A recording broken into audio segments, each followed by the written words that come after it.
Hello friends, welcome to ZIT classes. आज हम Photoshop की इस क्लास में देखेंगे किस तरह से हम डिस्प्लेस का यूज़ करके किसी भी क्लोथ पर या किसी भी पैटर्न पर एक लोगो लगा सकते हैं, टेक्स्ट लगा सकते हैं इजीली।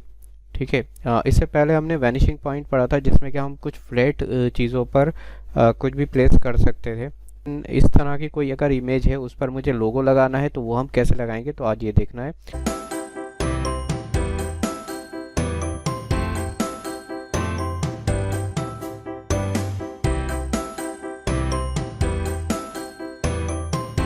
तो चलिए, सबसे पहले हम ये एक इमेज ओपन कर दिया है। इस पर मुझे जो लोगो रखना है वो मैं अभी ओपन यहाँ पर प्लेस कर लेता हूँ। तो मेरे पास ये एक लोगो है जिसको मैं यहाँ पर प्लेस कर रहा हूँ। इसे प्लेस करने के बाद आप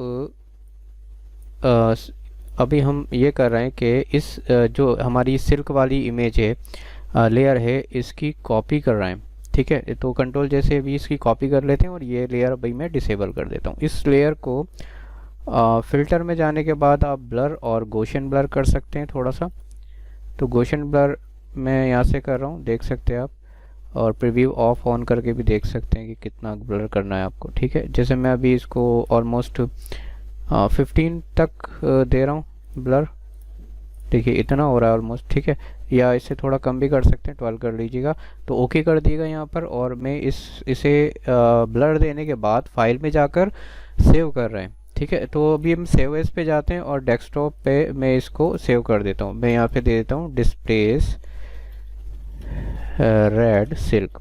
ठीक है, और इसको सेव कर देते हैं। तो ये पीएसडी फॉर्मेट में सेव हो चुका है हमारे डेस्कटॉप पे। अब ये जो लेयर है मेरी ब्लर वाली, मैं इसको डिलीट कर देता हूँ। तो मैं इस लेयर को डिलीट कर देता हूँ और उसके बाद मैं इस लोगो वाली लेयर को निकाल लेते हैं। तो अब मुझे ये लोगो बिल्कुल फ्लैट है और मेरा जो क्लोथ है वो एकदम थोड़ा सा, देखिए इस तरह से जा रहा है कुछ। तो इसी फॉर्म में मुझे इसको भी लाना है। तो मैं यहाँ पर क्या कर रहा हूँ कि फ़िल्टर में जाते हैं हम। लोगो वाली इमेज, ये ध्यान रखने का, लोगो वाली जो लेयर है वो आपकी स्मार्ट ऑब्जेक्ट में होनी चाहिए। अगर ये आपकी लेयर रास्टराइज है, स्मार्ट ऑब्जेक्ट की पहचान है, यहाँ पर एक पेपर सा बनकर आता है, ये देखिए थोड़ा सा दिख रहा होगा।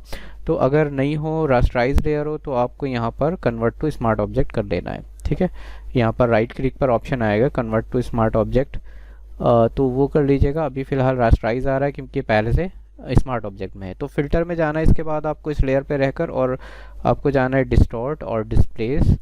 और डिस्प्लेस में जाने के बाद इस पर ओके करना है और यहाँ से डिस्प्लेस रेड सिल्क को ओपन करना है।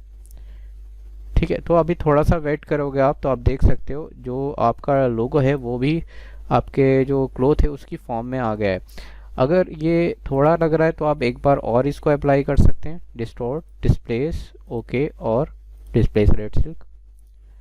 क्योंकि ये लेयर, ये जो हमारा लेयर है वो स्मार्ट ऑब्जेक्ट में, इसलिए यहाँ पर कुछ इसके जो इफ़ेक्ट हैं वो ऐड होना शुरू हो जाएंगे और कभी भी आपको इसको हटाना है तो हटा भी सकते हैं। फिर से हम जाते हैं इसमें डिस्टॉर्ट, डिस्प्लेस, और फिर से ये लोग ये ले लेते हैं। तो आप देख सकते हैं काफ़ी हद तक ये हो चुका है। और थोड़ा सा अगर आपको करना है या आप चाहते हैं तो आप और कर सकते हैं। तो मैं एक बार और ट्राई करता हूँ, उसके बाद देखते हैं, अगर नहीं होगा तो इसे हटा भी सकते हैं। तो इतना हो चुका है ये। ओके, लेकिन यहाँ पर अगर आप चाहो तो इसमें जाने के बाद ब्लेंडिंग ऑप्शन में, यहाँ लेयर स्टाइल में ब्लेंडिंग ऑप्शन आएगा। यहाँ जाने के बाद आप इसकी ऑपेसिटी डाउन कर सकते हो अगर इसको पीछे का टेक्सचर आपको दिखाना है तो। नहीं तो यहाँ पर अंडरलाइन लेयर जो है इस पर आपको ऑल्ट के साथ क्लिक करना है और उसके बाद इसको थोड़ा सा आगे बढ़ाना है। जैसे जैसे आप आगे बढ़ाओगे देख सकते हो आप पीछे का जो टेक्सचर है वो दिखना शुरू हो जाएगा। और इसको, इस वाले पॉइंट को भी मैं थोड़ा सा आगे बढ़ाता हूँ तो आप देख सकते हो जो आपका डार्क टोन है वो हल्का सा दिख रहा है। इसी तरह से यहाँ भी आप ट्राई कर सकते हो। तो ये तो खैर बहुत ज़्यादा हो जाएगा, इसको हम ऐसे ही रहने देते हैं। यहाँ से ट्राई कर सकते हैं।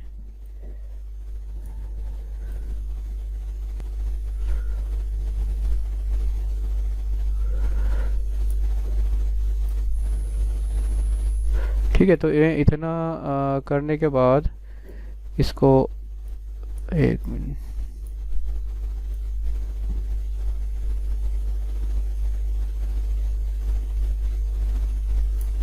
इसको ओके कर देते हैं और हल्की सी ओपेसिटी डाउन कर लेते हैं ऑलमोस्ट 90%। तो आप देख सकते हो, और ये जो है इसके इसमें इस तरह से आ चुका है। ठीक है, बाकी बाद में अगर आपको कलर वगैरह चेंज करना तो यू कैन, आप लेयर स्टाइल पे जाके कलर ओवरले पे जाके कलर चेंज, क्योंकि लोगों का आप कलर चेंज नहीं करो तो बेहतर है, और लोगो जिस फॉर्म में है वही आपका रहता है। तो इस तरह से कुछ आप दे सकते हो, लोगो लगा सकते हो ईजिली। आपको इस तरह की किसी भी इमेज पे लगाना, आपको टी शर्ट पर कुछ लोगो लगा कर दिखाना है तो वो भी इसी तरह फॉर्म में आप लगा सकते हैं ईजिली। तो इसके अलावा मेरे पास कुछ ये इमेज है, तो इस पर भी आप कुछ अप्लाई कर सकते हो। अगर आप चाहते हो अलग से कुछ टेक्सचर देना, टेक्स्ट और टाइप करना, तो उस पर भी आप लगा सकते हैं। तो चलिए यहाँ पर हम कुछ टेक्स्ट लेते हैं।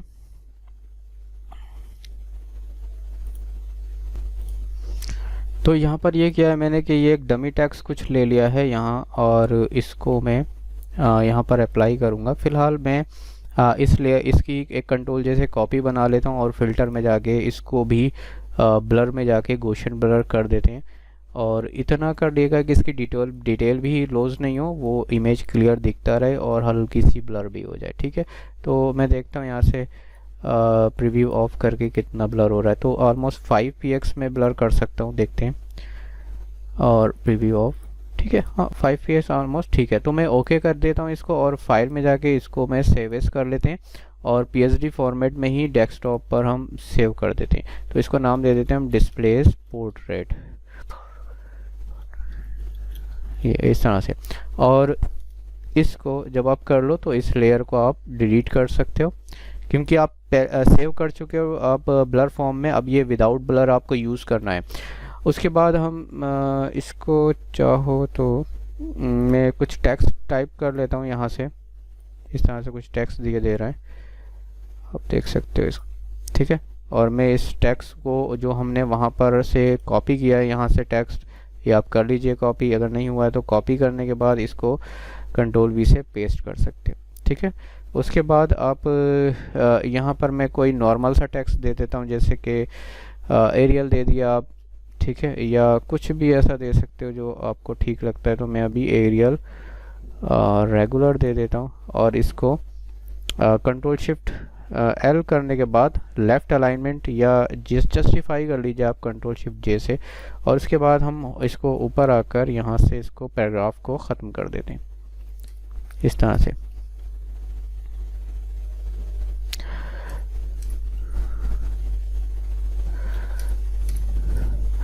तो ये हो चुका है। इसके अलावा यहाँ पर मैं ये कर रहा हूँ कि कंट्रोल T करते हैं और कैरेक्टर पैराग्राफ का पैनल मेरा ओपन हो जाएगा। और यहाँ से मैं थोड़ा सा, एक तो फ़ॉन्ट साइज़ कम कर रहे हैं, फ़ॉन्ट साइज़ आप कम कर लीजिएगा। जैसे मैं इसको 30 पॉइंट करके देख रहा हूँ, फिर थोड़ा सा बढ़ाते हैं 36 या 48। तो इतना 48 कर लिया मैंने। इसके बाद आप 48 करने के बाद यहाँ से लाइन स्पेसिंग कम कर सकते हैं। लाइन स्पेसिंग मैंने 40 रख दिया इसका, या 42, चलिए 44 कर दिया। और यहाँ से हम इसकी लेटर स्पेसिंग भी कम कर देते हैं, तो मैं -10 कर देता हूँ। तो इस तरह से कुछ हमारा ये टेक्स्ट हो जाएगा। तो इसके बाद आप कॉपी कर सकते हैं यहाँ से, कंट्रोल V करने के बाद ऐसे मैं कुछ कॉपी कर देता हूँ, और इसमें चाहो तो आप थोड़ा सा और छोटा कर सकते हो टेक्स्ट को।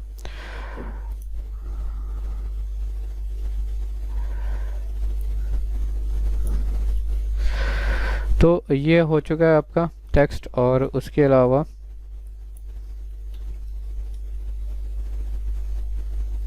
इसके अलावा मैं जो ये कलर है मैं इसका ब्लैक ही कर देता हूँ कलर को टेक्स्ट के। ये कुछ इस तरह से आ जाएगा, यू कैन सी।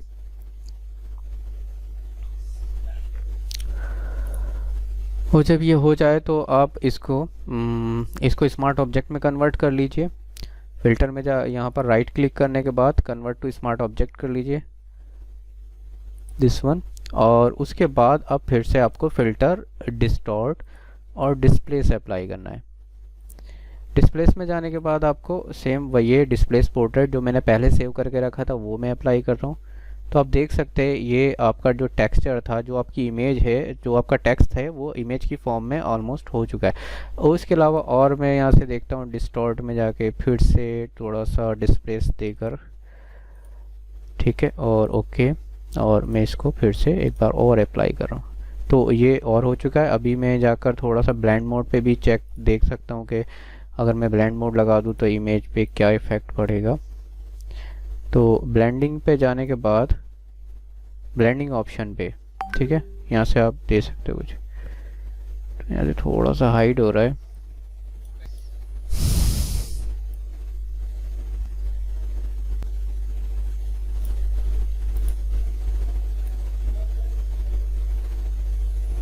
तो मैं करीब इतना दे देता हूँ और ओके कर देते हैं यहाँ से, तो ये हो जाएगा। आप देख सकते हैं इसमें ये कुछ इमेज इस तरह से हो चुका है।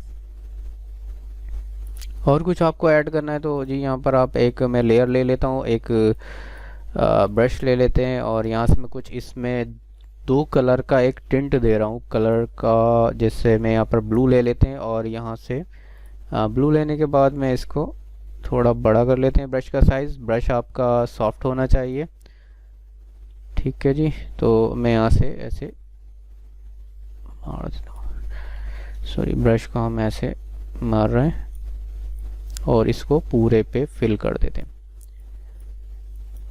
ठीक है। उसके बाद मैं एक नई लेयर ले लेते हैं और नई लेयर लेने के बाद इसको आप कलर चेंज कर लेते हैं। मैं यहाँ से कुछ मैजेंटा टाइप का कलर दे रहा हूँ और इसको हम, सॉरी,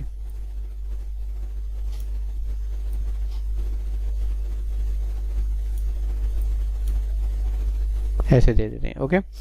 तो ये देने के बाद आप इन दोनों लेयर को मर्ज भी करा सकते हो चाहो तो, नहीं तो दोनों लेयर को सिलेक्ट करके मैं एक यहाँ से कलर दे देता हूँ, कलर ब्लेंड मोड, ठीक है। उसके बाद इन दोनों की एक साथ ऑपेसिटी भी डाउन कर सकते हैं अगर हल्का सा आपको ज़्यादा हैवी टिंट नहीं चाहिए तो मैं थोड़ा सा दे रहा हूँ। फिर उसके बाद आप इस टेक्सचर को अप्लाई कर सकते हैं, ठीक है जी। और जहाँ से आपको ये हटाना है टेक्स्ट को, आप वो उसको हटा सकते हो। तो यहाँ पर ये होगा, मैं इसको 35 दे देता हूँ और इसको ये होगा कि मास्क में कर देता हूँ और मास्क से ये होगा कि मैं इसको ब्लैक कलर ऊपर रखता हूँ और वाइट नीचे। और उसके बाद यहाँ से हम हल्के हल्के मास्क, अगर आपकी इनमें से कोई भी क्लास नहीं हुई है, जैसे कि मास्क मैं बता रहा हूँ, तो मास्क की क्लास पहले पिछले वीडियोस में आप देख सकते हैं, वहाँ पर आपको मिल जाएगा। तो ये मैं थोड़ा थोड़ा बस यहाँ से आइस पर से और यहाँ से हटा रहे हैं इसको, टेक्स्ट को, ठीक है। तो ये आ जाएगा, आप देख सकते हो यहाँ पर ये हो चुका है इमेज। तो उम्मीद है ये क्लास आपको डिस्प्लेस की पसंद आई होगी और ये बहुत ज़्यादा इम्पोर्टेंट है कि किस तरह से आप जो फ्लैट चीज़ों पर तो आप वैनिशिंग पॉइंट से कर सकते हो कुछ भी प्लेस, लेकिन अगर कुछ ऐसा हो जिसमें थोड़ा सा सिकुड़न है या कुछ ऐसा है जिस जो कि फोल्डेड चीज़ें हैं, वहाँ पर आपको कुछ प्लेस करना है तो वो कैसे करना है, तो आप डिस्प्लेस का यूज़ कर सकते हो ईजिली। और डिस्प्लेस का यूज़ करके आप जो भी अपना डिज़ाइन है उसको बना सकते हैं। तो ठीक है, आप चैनल को सब्सक्राइब कीजिएगा। कुछ भी अगर डाउट हो तो क्लियर करने के लिए कमेंट कीजिएगा। Thank you.